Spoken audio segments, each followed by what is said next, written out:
চতুর্দিকে ছড়াচ্ছে ইসলাম হলো শুধুমাত্র একটি ধর্ম, এতে আছে শুধু নামাজ রোজা হজ যাকাতের কথা, অর্থনৈতিক কোনো বক্তব্য নাই। সুতরাং ধর্মের দিক থেকে আমরা নামাজ রোজা ঠিকই করবো আল্লাহর, কিন্তু অর্থনৈতিক মুক্তির জন্য কার্ল মার্কসের কাছে যাওয়া ছাড়া আমাদের কোনো পথ নাই, সমাজতন্ত্র করা ছাড়া কোনো পথ নাই, এই কথা তারা বলে বেড়াচ্ছে এবং আমাদের যুবকদেরকে তারা সর্বনাশ করতেছে। বলুন ঠিক কিনা? আপনারা আমাকে বলেন, এই কোরআন শরীফে আল্লাহ কি অর্থনৈতিক বক্তব্য রাখেন নাই? রাজনৈতিক বক্তব্য নাই? সমাজনীতির বক্তব্য নাই? সব এর মধ্যে ভরা আছে। কিন্তু দুঃখের বিষয়, আমার কলেজ ইউনিভার্সিটির ছাত্রগুলি যারা ওখানে পড়াশোনা করছে তার একটি অংশকে আজকে তাদেরকে বিরুদ্ধে নিয়ে নেওয়া হয়েছে। তারা আমার ঘরের ছেলে, অথচ ইসলামকে তারা মুসলমানদের বলে ধর্মান্ধ। মুসলমানদের কি বলে? ধর্মান্ধ। আর ওরা হয়েছে প্রগতিবাদী, প্রগতিশীল। প্রগতি হওয়া যায়, ইসলামরে যত গালি দেওয়া যাবে, রসুলকে গালি দিয়ে যত কবিতা লেখা যাবে, ততই প্রগতিশীল হয়, ততই প্রগতিবাদী হয়। ঠিক কিনা কন?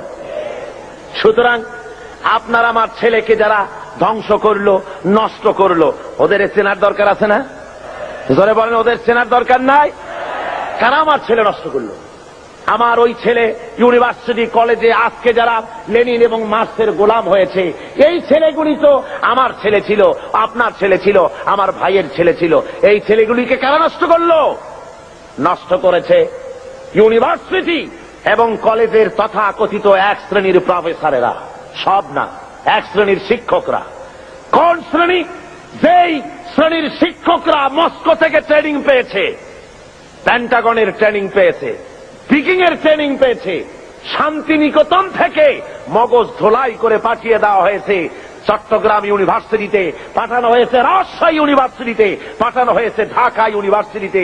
বিভিন্ন ইউনিভার্সিটি থেকে বসে এসব অধ্যাপক, শিক্ষক নামের কলঙ্ক আমার দেশের হাজার হাজার ছেলেকে বেঈমান বানিয়ে দিল। বলুন ঠিক কিনা?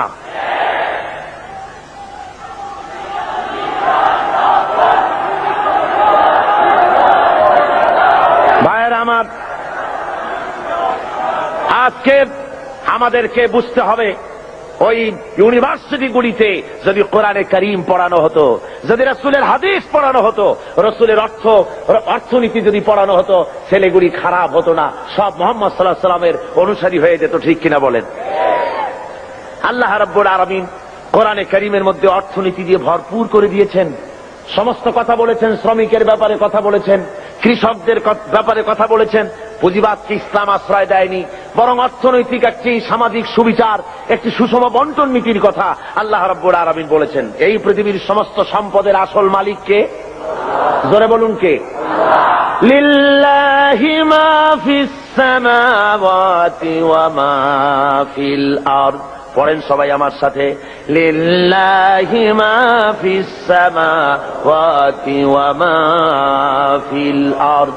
আসমান আর জমিনের সবকিছুর একচ্ছত্র মালিকানা হলো আল্লাহর, কিন্তু আল্লাহ রাব্বুল আলামিন ওই মালিক আল্লাহর সম্পদ থেকে কাউকে কাউকে এর মালিক, এর কিছু সময়ের জন্য রক্ষক বানায় দেন, কিছু সময়ের জন্য আমানতদার বানায় দেন।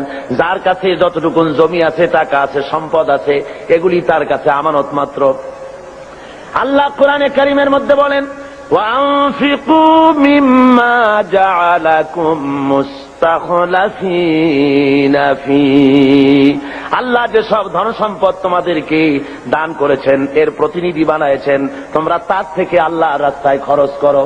এর দ্বারা বোঝানো হচ্ছে ধন সম্পদের আসল মালিক আল্লাহ, তোমার কাছে কিছুদিনের জন্য আমানত রাখা হয়েছে।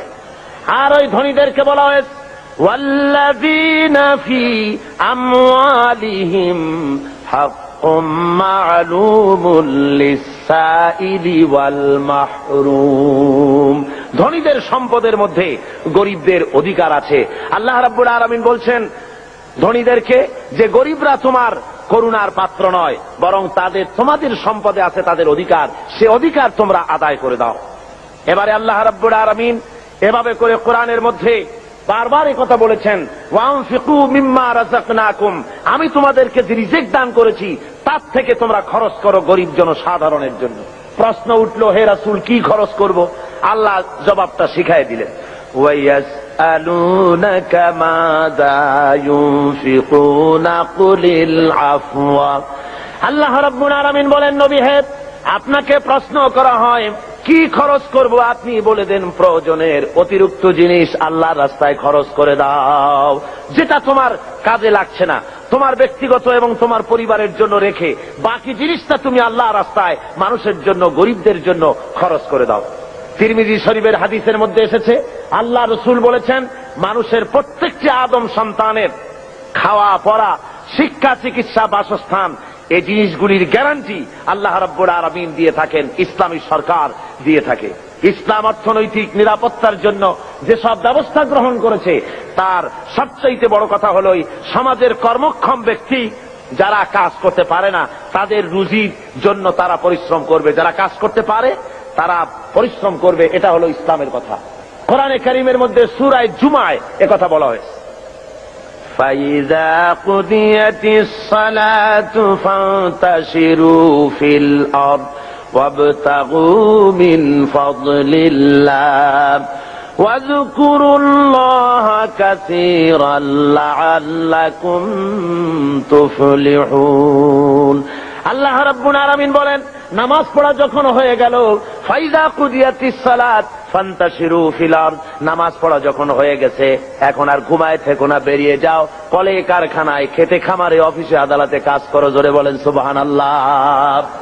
ইসলাম কাজের ট্রেনিং দেয়, বসে থেকো না, নামাজ পড়া হয়েছে, বেরিয়ে যাও। হাদিস শরীফে এসেছে, ইযা সাল্লাইতুমুল ফাজরা ফালা তানুমু আন তালবি আরযাকিকুম, যখন ফজরের নামাজ পড়া হয়ে গেল, ঘুমায়ও না, ফালা তানুমু, ঘুমায়ও না, বেরিয়ে যাও, কল কারখানা, খেতে খামারে, অফিসে আদালতে উৎপাদন বাড়াও, কাজ করো, নিজের জন্য পরিশ্রম করো, অন্যের জন্য পরিশ্রম করো।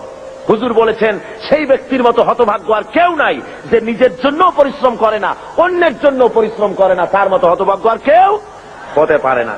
ইসলাম কাজের কথা এভাবে বলেছেন, আর বলেছেন কি, এই কাজটা যখন করবে তখন কিন্তু আমাকে ভুলে যেও না, আমার কথা মনে রেখো। যখন তুমি কাজে বেরোবে,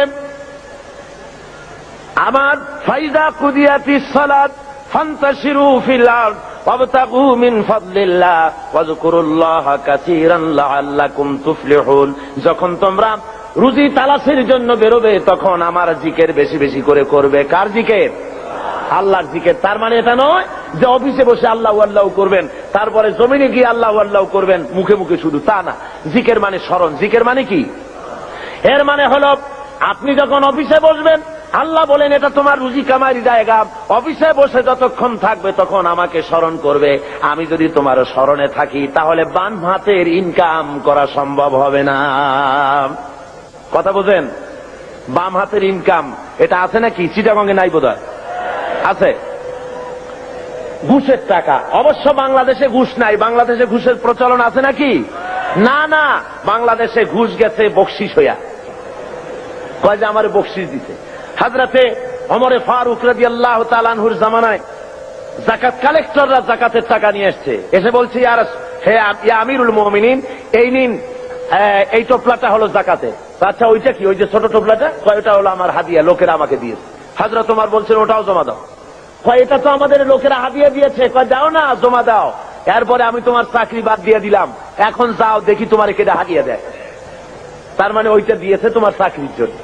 সুতরাং ঘুষ খাওয়া হলো হারাম। ঘুষ খাওয়া কি? হারাম। আল্লাহ রাব্বুল আলামিন বলেন, যখন তুমি কল কারখানায়, খেতে খামারে, অফিসে যখন বসবে, আমার জিকির বেশি করে করবে, আমাকে স্মরণে রাখবে, তাহলে কোন ক্রমে তুমি ঘুষ তোমার বাম হাতের ইনকাম করতে পারবে না। আমার ভয় অন্তঃকরণে তোমার আসবে। এখন যে গভর্নমেন্ট ক্ষমতায় আছেন, এই গভর্নমেন্ট প্রথমে যখন ক্ষমতায় আসেন, এসেই তারা আসবার আগেই ঘোষণা করেছিলেন যে দুর্নীতির বিরুদ্ধে আমরা জিহাদ ঘোষণা করেছি, দুর্নীতির বিরুদ্ধে। এই ঘোষণার পর তারা ক্ষমতা এলেন। এর কদিন পরেই আমার মাহফিল ছিল বাইতুল মোকাররমে, তো ঘোষক সেখানে উপস্থিত। বোঝেন তো কে? তো আমি সেখানে বললাম মোনাজাতের মধ্যে যে, আল্লাহ, যারা আজকে দুর্নীতির বিরুদ্ধে জিহাদ ঘোষণা করে ময়দানে এলেন, এরাই যেন কিয়ামতের দিন দুর্নীতির দায়ে আসামি হয়ে তোমার কাঠগড়ায় না দাঁড়ায়। আবার আজকে দেখা গেল সমাজের অবস্থা, যারা দুর্নীতির বিরুদ্ধে জিহাদ ঘোষণা করে এলেন, দুর্নীতি মনে হয় কোন সমাজের এমন কোন একটি রন্ধ্র নাই যেখানে দুর্নীতি আজ না ঢুকেছে। কি কোন ঠিক কিনা? সমাজের পরতে পরতে, সর্বস্তরে, রন্ধ্রে রন্ধ্রে ঘুষ, অনাচার, ব্যভিচার ঢুকে গিয়েছে। এই জন্য আল্লাহ বলছেন, আমি যদি স্মরণে থাকি তাহলে এই অন্যায় অবিচার করা তোমার পক্ষে সম্ভব হবে না। আল্লাহ রাব্বুল আলামিন এরপরে যারা কাজ করতে পারেন তাদের কি, যারা কাজ করতে পারে না, উপার্জনে অক্ষম যারা, তাদের জন্য আল্লাহ রাব্বুল আলামিনের রাসূল পাক সাল্লাল্লাহু আলাইহি ওয়াসাল্লাম বলেছেন যে যারা কাজ করতে পারে, তারা কর্ম কাজে যারা শক্তি নাই তাদের প্রয়োজন তারা মিটিয়ে দেবে।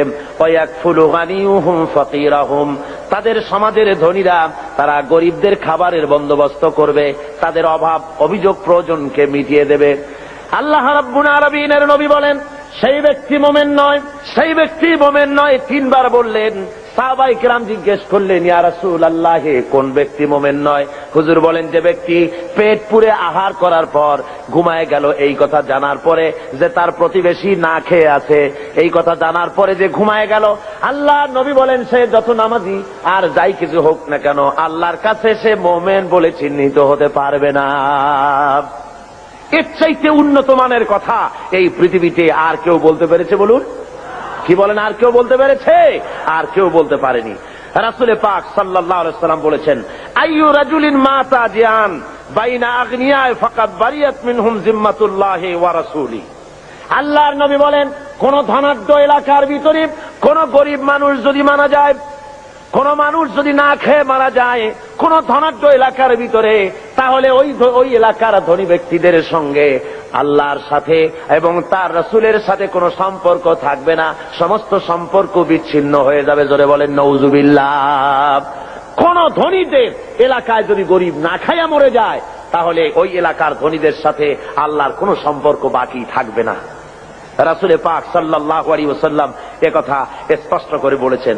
তাই তো আমরা দেখেছি মুহাম্মদ সাল্লাল্লাহু আলাইহি ওয়াসাল্লাম যখন ক্ষমতায় ছিলেন, হুজুর বলেছেন, অর্থাৎ রাষ্ট্রীয় ক্ষমতায়, হুজুর বলেছেন, খায়রুল কুরুনে কারনি, সর্বশ্রেষ্ঠ যুগ হলো আমার যুগ। জোরে কোন সুবহানাল্লাহ। মানুষ দরজা খুলে ঘুমাবার সুযোগ পেয়েছে, না খেয়ে কেউ মরে নাই। আজকে তো লোকেরা মঞ্চের উপরে দাঁড়ায়, ইলেকশন আসলে পরে কত কায়দার লম্বা জামা গায়ে দেয়, দেখেন না? খদ্দরের জামা, একেবারে আমাদের চাইতেও লম্বা জামা, দুই কোনাটা খুব বেশি করে লম্বা, কানাটা ফাড়া। এরপরে মঞ্চে এসে সুন্দর করে বলে, এবার যদি একবার চাইতে পারি ক্ষমতায়, না খাইয়া কেউ মরবে না, কিন্তু কি খাইয়া যে মরবে তাও তারা বলে না। ভাইরা আমার, মানুষেরা বুঝতে পারে না, আর এদের পেছনে দৌড়াতে থাকে।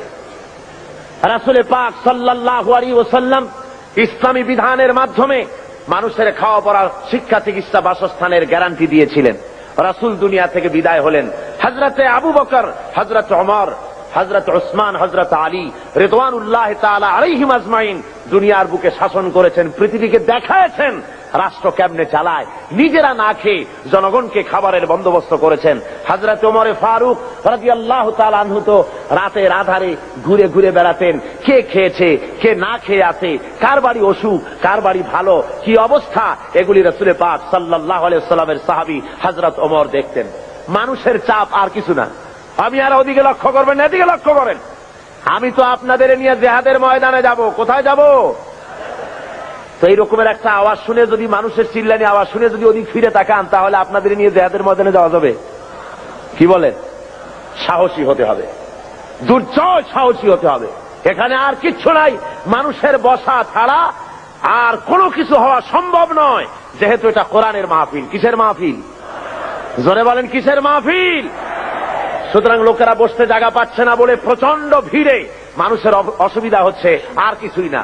আপনারা লক্ষ্য করুন, হযরত ওমর ফারুক রাদিয়াল্লাহু তাআলা আনহু রাষ্ট্রপ্রধান, আর রাসূল এমন রাষ্ট্রপ্রধান বানিয়েছিলেন, একদিকে রাষ্ট্রের প্রধান আর একদিকে মসজিদের ইমাম। জোরে বলেন সুবহানাল্লাহ। রাষ্ট্রপ্রধান যিনি হবেন, সেই এলাকার সবচাইতে বড় মসজিদে ইমামতিও তাকে করতে হবে, সে যোগ্যতা থাকা লাগবে।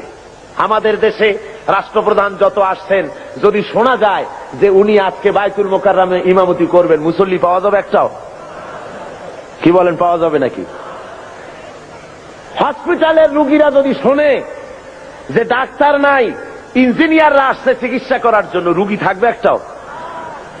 পাওবাঙ্গা রুগীও হসপিটালের জানালা ভাঙ্গে বাইরে পড়বে ভয়তে, যে কোন জায়গার ইনজেকশন কোথায় করে তার তো ঠিক নেই।